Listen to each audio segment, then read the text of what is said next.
James wiped the sweat from his brow as the sun bore down on the small town of Millstone. His calloused hands moved with precision as he shaped each plank of wood, his every motion a quiet rebellion against the struggles life had thrown his way. In his modest workshop, filled with the scent of sawdust and aged pine, he found a sense of peace that wealth could never buy. Though his income was humble, he worked with pride and passion, earning the respect of the townsfolk. His wife, Emily, once admired his dedication, but over time, admiration turned to disdain. She longed for fine clothes, elegant dinners, and glittering social circles, things James could never afford. The final argument was etched into his memory like a scar, her suitcase at the door, her eyes burning with frustration, and her words sharp with resentment. "I didn't marry you to live like this," she had said, turning her back on the life they had built together. Emily boarded the train that morning with tears in her eyes and a determined heart. As the countryside blurred past her window, she imagined a life filled with luxury, freedom, and excitement.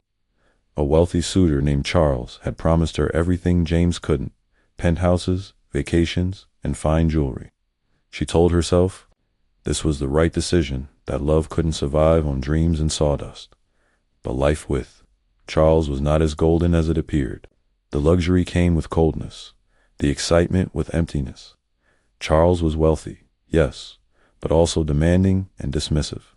Emily had traded warmth and laughter for status and silence. Yet pride kept her from looking back. She told herself she had chosen wisely. After all, wasn't comfort better than love? James worked longer hours after Emily left. At first, it was just to stay busiest, something to distract him from the deafening quiet of his empty home. But slowly, his work took on new meaning. He began designing furniture that blended craftsmanship with beauty. Soon, people from neighboring towns began to notice. Orders came in steadily, then in waves. 5 years passed. James, now the owner of Ashwood Creations, had 3 teams working under him, and a showroom that dazzled visitors. His business had flourished, and so had his character. But he never remarried. The past still lingered in the corners of his heart like a ghost. He buried it under work and purpose. Not knowing that fate was already turning its wheels, Emily's life took a sharp turn after Charles was arrested for fraud. The glamorous empire he'd built crumbled overnight. Bank accounts were frozen, properties seized, and Emily was left with nothing but the clothes she packed in a single suitcase. Friends vanished like smoke. She couldn't believe it. How could everything disappear so fast?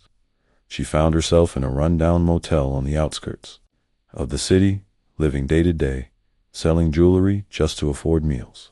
Her hands, once adorned with diamonds, now trembled as she searched for work in cafes and stores. Nobody would hire her without references. No one remembered her name. It was then she thought of James not as a man she'd left, but as a man who had once held her hand through storms. It was by accident, or maybe destiny, that Emily arrived in Millstone again. Her shoes were worn thin, and her pride even thinner.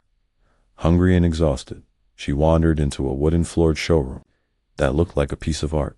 Hand-carved tables, polished cabinets, and sunlight dancing off crafted chairs welcomed her. She paused, feeling strangely drawn in. Then she saw him, older, stronger, and more confident. James stood behind the counter, laughing with a client. Emily almost turned around, but her feet wouldn't move. When James looked up and saw her, his expression froze for a moment. A storm of recognition, pain, and something gentler crossed his face.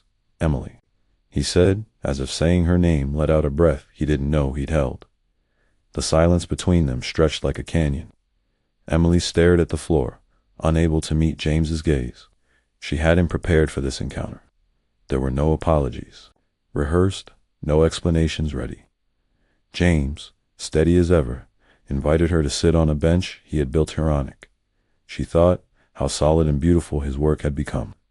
Unlike the life she had abandoned. "I didn't expect to see you," James said quietly. His voice wasn't angry. It was tired, reflective. Emily finally looked up.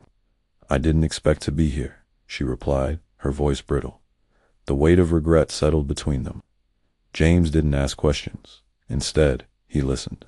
And Though no apology came, her eyes said enough. She was broken, lost, and uncertain of her place in the world. James offered her a glass of water and a simple question. "Do you have somewhere to stay?" Emily shook her head.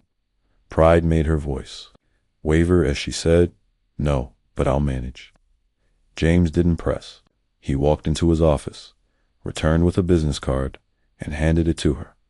There was a room above the showroom. Clean, safe. You can stay just until you find your footing. Emily was stunned. He had every right to turn her away. Yet, here he was offering her shelter. "Why?" she asked, her voice thick. James shrugged, though his eyes were full of compassion. "Because I know what it feels like to have nothing. And you once meant something to me. It wasn't forgiveness, not yet, but it was a beginning." The room was small, but cozy sunlight spilled through the lace curtains in the morning, and the scent of freshly cut wood lingered in the air. Emily stood at the window that first night, clutching the blanket James had left for her. The warmth of it was unfamiliar, not just physically, but emotionally. She hadn't felt safe in years. In the days that followed, James offered her a job, sweeping the floors and cleaning the workshop. The work was simple, but humbling. Emily accepted with quiet gratitude. Gone were her silk dresses and heels. Now she wore aprons and dust-covered shoes. She watched the apprentices carve and measure with care, and marveled at how James led with respect, not control. Slowly, she started to see the beauty in labor and the dignity in effort. Emily fell into a rhythm wake early. Tidy the showroom, eat modest meals, and occasionally share a few words with James. He didn't pry into her life, nor did he pretend the past hadn't happened. He treated her like any other employee, but there was a calmness in his presence that made her feel human again. Her pride began to melt into something more grounded, humility. One evening, she stayed late to polish a table. James walked in, surprised, to see her still working. "You don't have to do that," he said. Emily smiled softly. "I know. I want to." In that small exchange, something shifted. It wasn't love rekindled, but trust fragile, flickering. Yet real was beginning to return. The staff began to whisper about the woman who swept the floors and took orders from the boss, without complaint. Some recognized her from old town gossip. Others only knew she worked hard and kept to herself. James noticed how she avoided attention, choosing quiet tasks and stepping aside whenever customers came in. But he also noticed other things. The care she put into her work, the way she smiled at small victories, like fixing a crooked display. Once, he caught her standing over a cabinet she'd cleaned, lost in admiration. "You made this?" she whispered to herself. James stood behind her silently, watching her rediscover a world she had once left behind. And though he said nothing, in that moment, something softened in both of them. Days turned into weeks. Emily worked diligently, never asking for more than she was given. One quiet afternoon, as the rain tapped gently against the windows, she found James sketching a design in the corner of the workshop. She hesitated, then approached him. "You still draw everything by hand?" she asked softly. James looked up, surprised but not unkind. "I like feeling the grain before I build," he replied. Emily smiled faintly. "You always did." She lingered, wanting to say more. She opened her mouth, then closed it again. "James," she started, her voice cracking. But instead of an apology, silence followed. James looked at her for a long moment and simply nodded. "I know." It wasn't forgiveness in words, but it was a thread of understanding. Fragile but present. James assigned Emily to inventory the reclaimed wood in the storage. She had a task that required both patience and time. As she sorted through the planks, she began to recognize different types of grain, knot, and scent. There was something oddly therapeutic about it, like each piece of wood held its own story of being cast aside, yet still useful. She found a plank that reminded her of the table James had made for their first apartment. It stirred a memory, laughing over burnt pancakes, dancing barefoot on the tiles. It wasn't the money they'd lacked, but the contentment she hadn't recognized. Holding the wood in her hands, Emily realized how many good things she had once dismissed. Redemption, she saw now, often began with remembering what was once whole. The peace in the workshop was disrupted one morning by a disgruntled customer, claiming his custom table was delivered with the wrong dimensions. Emily watched as the man raised his voice, demanding a refund. James, calm as always, offered to correct the mistake. The client stormed off, muttering insults. James didn't flinch. Later, Emily approached him, frustrated. "You didn't even argue," she said. James looked at her and replied, "You don't fight fire with fire. You fix the mistake and let the work speak." Emily paused, absorbing his words. It was another piece of the man she had once known, but never understood. His strength wasn't in dominance, but in restraint. In that moment, respect for him began to replace her old regrets. That weekend, James invited all staff to a modest cookout behind the workshop. Emily hesitated to attend, unsure if she belonged. But when she arrived, she found herself greeted with casual warmth, nothing judgmental. She sat on a bench beside James, the same one from their reunion, now adorned with fairy lights and laughter, as the fire crackled and the air filled with the smell of grilled corn. Emily laughed for the first time in months. James glanced at her, something unreadable in his expression. "It's good to see you smile," he said simply. She looked at him, and for once, didn't feel like she had to hide her past. Among the team, among the laughter, she wasn't the woman who left. She was just Emily. That night, Emily sat in her room, lit only by the moonlight streaming through the curtains. She took out a notebook and began writing a letter she never intended to send. "Dear James, I'm sorry. Not just for leaving, but for not understanding what I had. I thought love was supposed to be grand, loud, and glittering. I never saw the beauty in what you gave me: honesty, warmth, loyalty. You didn't fail me, I failed us. Thank you for not turning me away." Tears smudged the ink. She folded the paper, placed it inside the drawer, and whispered a promise to herself: "I will earn the peace I've been given." It was the first time in years she felt ready to move forward. One quiet afternoon, Emily walked into the old lumber shed and found James alone, sanding a table leg by hand. He didn't look up immediately, but when he did, she saw something different in his eyes. Not resentment, but reflection. "This one's for a couple getting married next week," he said. "Their first dining table." She touched the edge of the wood gently. "We never had one like this," she murmured. James nodded. "We had that old folding table, the one that always wobbled." Emily smiled at the memory. "You used to wedge a book under one leg to keep it level." They both chuckled softly, and for a moment, time blurred. The past didn't sting quite as much. It was just memory. A storm hit Millstone unexpectedly one evening, and James offered to drive Emily to pick up supplies before the hardware store closed. As they waited at a red light, the rain thundering on the windshield, she turned to him. "Do you ever hate me?" she asked, the words trembling out. James exhaled slowly. "I did, for a while." He glanced over, "But hate burns everything, and I had things to build. I guess I stopped carrying it around." Emily looked down at her hands. "I never stopped carrying the guilt." James reached out and turned the heater knob, then let it go. "Guilt won't help you build anything either." His words, simple as they were, struck her deeply. Over the next few weeks, James gave Emily more responsibility, first organizing the workshop schedule, then handling orders. She took each task seriously, determined to prove herself.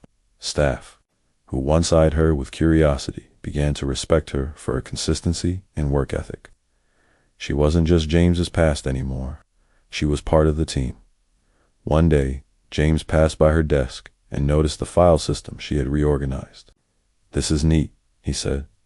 "We've needed this for a while." Emily flushed with pride. "I just wanted to make things smoother." He nodded. "You're doing well, Emily." It wasn't just praise, it was acknowledgement. And for the first time in years, she felt capable again. While managing the showroom one afternoon, Emily spotted a familiar figure outside. Her breath quartet was Miriam, one of her old friends from the city. Miriam entered, dressed in designer clothes, and glanced around, confused. "Emily, what are you doing here?" "I work here," Emily replied calmly. Miriam blinked. "You? Working?" The words dripped with disbelief, but Emily didn't flinch. "It's honest work, and I'm grateful for it." Miriam laughed. Awkwardly, "Wow. Never thought I'd see the day." Emily smiled politely. "Neither did I, but it's the best day I've had in a long time." Miriam left shortly after, and James, who'd overheard, nodded with quiet approval. Emily had chosen dignity and she wore it well. James took a rare afternoon off and invited Emily to help him refurbish an old cottage he'd bought years ago.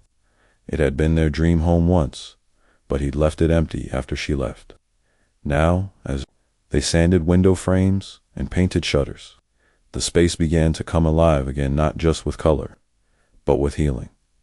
Emily knelt beside the fireplace, scrubbing soot from the stone. "This place still feels like us," she whispered. James, kneeling nearby, looked around. "It was supposed to be." He paused. "Maybe it still can be, just different." Their eyes met, not with promises, but with something more honest. A shared willingness to start again, not as lovers, not yet, but as people learning how to trust once more. As winter crept into Millstone, James invited Emily to join him for a small holiday dinner he hosted each year for his team and close friends. She hesitated at first, unsure if it was too personal. "It's just dinner," James said, "but I'd like you there." His voice held no pressure, only quiet inclusion. Emily arrived in a simple green dress and brought homemade bread she had spent all afternoon baking. Around the table, stories and laughter filled the air. James watched her laugh with the others, at ease in a way she hadn't been in years. That night, when she helped him wash dishes, he handed her a towel and said, "This house feels different with you in it." She dried the plate and met his eyes. "It feels like home again." One morning, after a heavy snowfall, Emily arrived, early to clear the shop walkway. James found her outside, red-nosed and smiling as she shoveled paths. "You didn't have to come this early," he said. She shrugged. "You taught me to show up before the work even starts." There was pride in her voice, not for praise, but for how far she had come. They walked through the snow-covered workshop yard, boots crunching underfoot, and spoke little. The silence was comforting, like two people who no longer needed to fill space with words. James glanced at her footprints beside his own. "You know, these fit side by side better than they used to." Emily laughed softly. "Maybe I finally stopped running." A letter arrived for Emily one afternoon. News that her old apartment in the city had been sold off and she was due a modest sum. It wasn't much, but it was enough to start fresh somewhere else. The idea stirred something in her, the freedom to leave and not rely on anyone again. But with it came fear. She told James about it, watching his expression carefully. "Does this mean you're leaving?" he asked gently. Emily shook her head. "I don't know. Part of me wants to, just to prove I can. But another part knows that the life I want isn't anywhere else, sits here, with honest work, with people who know the worst parts of me and stayed anyway." James nodded, understanding that freedom meant nothing if you ran from healing. Emily decided to invest part of the money into expanding Ashwood Creations' online store, something James had long wanted but hadn't pursued. "You trust me with this?" she asked, eyes wide. James smiled. "You've earned my trust, but more than that, you've earned your own." They worked late into the evenings, designing the layout, photographing products, and brainstorming names for the new line. One night, Emily paused. "I used to think reinvention meant becoming someone else, but maybe it just means becoming more of who you were meant to be." James nodded. "You didn't come back to your old life. You built a new one and stronger ground." It was then she realized redemption wasn't about returning, it was about rooting yourself in truth. Spring arrived early, with sunlight pouring through the windows of the newly upgraded showroom. Business was booming, the staff energized, and customers were drawn in not just by the beauty of the furniture, but by the quiet kindness that infused the space. Emily stood by the front door, holding a clipboard. When James approached, "I've been thinking," he said, "about the cottage." She raised an eyebrow. "The one we rebuilt?" He nodded. "I've kept it empty, waiting for something. And I don't want to wait anymore. I want it to be lived in, by someone who helped bring it back to life. Emily's breath caught. You're asking me to stay. James looked at her steadily. I'm asking you to choose it. Not because you have to, but because you want to. The door stood open, and for the first time in a long time, she knew she was walking through it on her own terms. James handed Emily a small brass key, cool and smooth in her palm. It's yours now, he said simply. Emily stood in the threshold of the cottage, the place they once dreamed of and had rebuilt with new hands. The walls smelled of cedar and lemon oil, and soft light danced on the floors they had laid together. That evening, she unpacked slowly, not just clothes, but pieces of herself. The letter, a journal, an old photo of her parents. She made tea and sat on the porch, watching the wind stir the trees.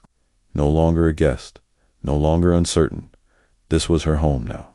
A home she hadn't bought or borrowed, but one she had become worthy of through effort, humility, and grace. Weeks passed, and Emily found comfort in her new life's rhythm. She woke early, walked the path between her cottage and the workshop, and took pride in each task. In the evenings, she often shared tea or quiet dinners with James, sometimes with laughter, sometimes in silence, but always with peace. The online store thrived, and Emily's name appeared on every receipt as operations director. She didn't flinch at titles anymore. They didn't define her. They reflected her growth. One evening, while watching James draw new plans for a kitchen table, she said, "You don't know this, but you helped rebuild more than this place. You helped rebuild me." James looked at her with warmth. "You did the heavy lifting, Emily. I just left the light on." One Saturday morning, as Emily prepared inventory sheets, a familiar figure stepped into the showroom, her younger sister, Rachel. It had been years. Rachel looked around, stunned. "You work here?" she asked. Emily smiled softly. "I help run the place now." Rachel blinked. "I thought you disappeared." Emily invited her to the back office for tea. She told Rachel about the fall, the loss, and the rebuilding without shame, without embellishment. Rachel listened, eyes brimming with tears. "I always hoped you'd find peace, Em. I'm glad you didn't settle for pretending anymore." They hugged in the warmth of the sunlit office. For the first time, Emily saw herself not as someone recovering, but as someone redeemed, living proof that healing is possible. As summer neared, James and Emily sat one night on the back porch of the cottage, the scent of lilacs in the air. They had spoken little that day, but there was no discomfort, just the quiet comfort of two people who had found their way back to peace. James turned toward her slowly. "Do you think there's still room in your heart for love, for us?" Emily looked at him, the weight of the question resting gently between them. She didn't answer right away. Instead, she reached over, took his hand, and held it tightly. "I think love was never the problem. Timing was. We're finally standing in the same season." James exhaled, and she smiled. "Let's not rush it, but yes, I do." The next morning, Emily rang the workshop bell for the first time. It was a tradition. James had started ringing it when something important had been completed. The team gathered, expecting an announcement. Emily stepped forward. "This morning, we reached our highest monthly sales since Ashwood opened, but that's not why I rang the bell." She looked around. "I rang it because this place isn't just a business. It's where lives change. Mine did. We build more than furniture. We build second chances." There was a pause, then a round of applause, some teary eyes. James watched from the back, pride blooming in his chest. She had come full circle, not just redeemed, but reborn. And he had never loved her more than in that moment, not because she returned, but because of who she had become. The cottage renovation became a weekend ritual. Emily learned how to mix plaster and paint trim, while James taught her how to lay flooring with precision. As they worked side by side, their conversations grew more personal. Not always about the past, but about who they were now and where they might go next. One afternoon, while pulling up warped floorboards, James found an old note Emily had written years ago and tucked into a crack can. Inside joke from when they were newlyweds. He read it aloud and chuckled. Emily froze, tears in her eyes. I remember writing that. You were fixing a leak, and I wanted to surprise you. James looked at her and said softly, You still do. For once, the past didn't hurt it, just reminded them of what once was true. Later that week, Emily received news that Charles had been released on parole. He sent her a message through a mutual acquaintance, asking for help. The moment shook her, the part of her still vulnerable. Too guilt-stirred, unsure whether to respond. She told James about it while sweeping the shop floor, expecting judgment. Instead, James simply asked, What do you feel you owe him? Emily hesitated. Nothing, but I used to owe myself more than who I became with him. James nodded, slowly. Then you're not obligated to go backward. You're allowed to move forward. That night, she deleted the message. Not out of vengeance, but out of clarity. Her redemption didn't lie in fixing old mistakes. It lived in becoming. Someone knew. Word spread of James's craftsmanship far beyond Millstone. A regional home show invited him to present his work. It was a prestigious opportunity, and the team buzzed with excitement. James, ever humble, tried to deflect the praise, but his employees, including Emily, insisted he go. You've earned this, she said firmly. He agreed, but only if Emily joined him to manage the logistics. She hesitated at first, but James encouraged her. You know the showroom better than anyone now. The trip would be their first time traveling together in years. As they boarded the van with samples and signage, Emily realized how far they had come. No longer the woman who fled, she was now the woman entrusted with something important. She wouldn't take that lightly. The convention center buzzed with architects, designers, and vendors. James's booth, filled with his signature handcrafted furniture, quickly drew attention. Emily managed the booth's schedule, spoke to clients, and handled transactions with calm professionalism.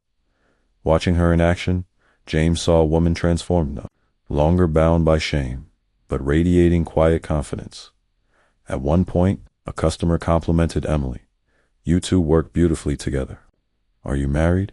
She paused, then smiled gently. Once and now, we build things. The woman nodded, charmed by the answer. That night, as they packed up, James turned to Emily.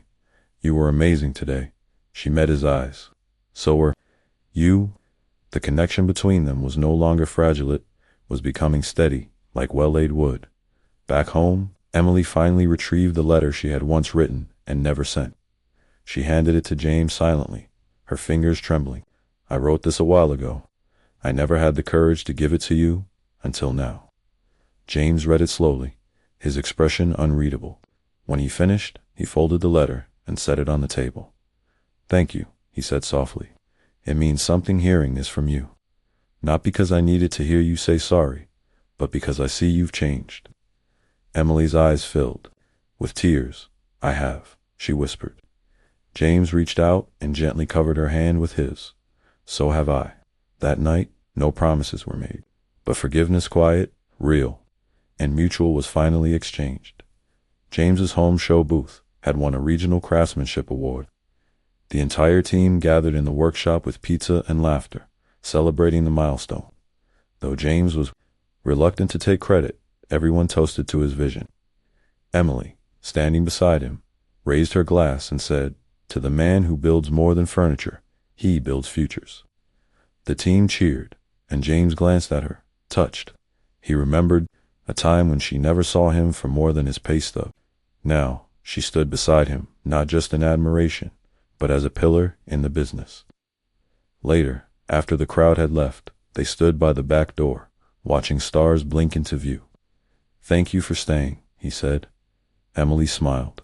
Thank you for letting me. As autumn settled over Millstone, Emily found herself wondering about second chances, not just at work, but at love. Was it possible to rebuild something so fractured? Was trust enough? She watched James from afar sometimes, when he wasn't looking, seeing the way he treated people, the way he still carried the past without bitterness. One morning, she lingered, a little longer, near his office. James, do you ever think about us? She asked, voice barely above a whisper. James looked at her carefully. I do, but only in pieces. I try not to want what we used to have. I want something honest, something new, if that's ever meant to happen. Emily nodded slowly. For the first time, hope didn't feel like a memory. It felt like possibility. A local charity auction invited Ashwood Creations to contribute a piece. James decided to build a handcrafted bench using reclaimed wood, an echo of the one where he and Emily first spoke again. Emily helped sand, polish, and stain it, pouring care into every curve and groove. On the night of the auction, the bench drew high bids, and the MC asked James and Emily to say a few words. Emily spoke first. "This bench isn't just wood. It's forgiveness, second chances, and the grace of starting again." The crowd applauded warmly. Afterward, James whispered, "You spoke like you built it yourself." She smiled, and in some ways, I did. The bench sold for more than any piece James had ever made, because it held more than craftsmanship. It held truth. James offered Emily a permanent role as operations manager. "You've earned it," he said. "You hold this place together." She accepted, tears in her eyes.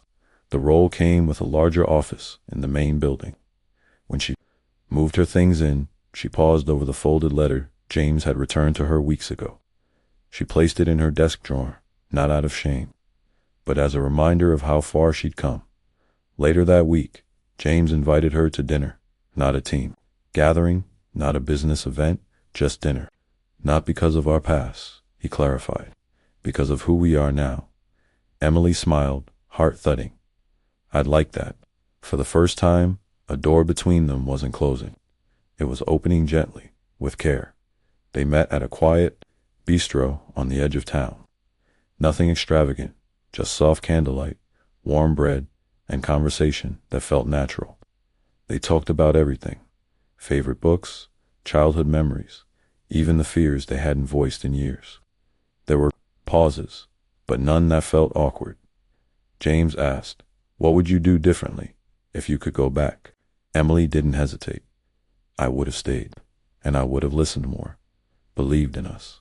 James nodded. "I would have shown you more of the dream, helped you feel part of it." By dessert, the past didn't feel like a felt like a stepping stone. They walked out together into the cool night air, side by side, not as a couple, not yet, but as two people quietly beginning again. On a warm afternoon, Emily found James working on a new bench design. "Another for the showroom?" she asked. He smiled. "No, for the front porch of the cottage." She sat beside him, watching his hands move across the grain. "You know," she said, "the first words we shared again happened on a bench like this." James nodded, brushing sawdust from the plank. "That bench brought us back together. Maybe this one can be a symbol of what we've chosen." Since they worked in comfortable silence, staining and sealing the wood with quiet care. That evening, they carried the finished bench to the porch and sat together, no longer haunted by the past, but rooted in something built to last. Emily began keeping a journal for young women who came through the shop as interns, offering wisdom in the form of simple notes about failure, about rising, about grace. One entry read, "Redemption isn't granted, it's grown. You water it with humility and harvest it through change." James found the journal one day and smiled. "You're mentoring now," he said. Emily shrugged. "Someone once gave me a second chance. It feels right to pass it on." James leaned in. "You've become more than I ever imagined." She looked at him, no longer embarrassed by her journey. "I just became someone I could respect." Her legacy wasn't wealth or was resilience, and the ability to inspire it in others. Months later, a couple requested a custom dining table for their wedding, strong, simple, and timeless. James asked Emily to design it with him. "I want it to reflect what we've learned," he said. They chose oak for strength, walnut for warmth, and inlaid a tiny carving underneath, built with grace. As they presented the piece to the couple, James turned to Emily. "What if we built one more table?" he asked quietly. "For us." Her breath caught. As in, he nodded. "Not to rush, just to start. A new table, a new chapter. A life we craft together honestly."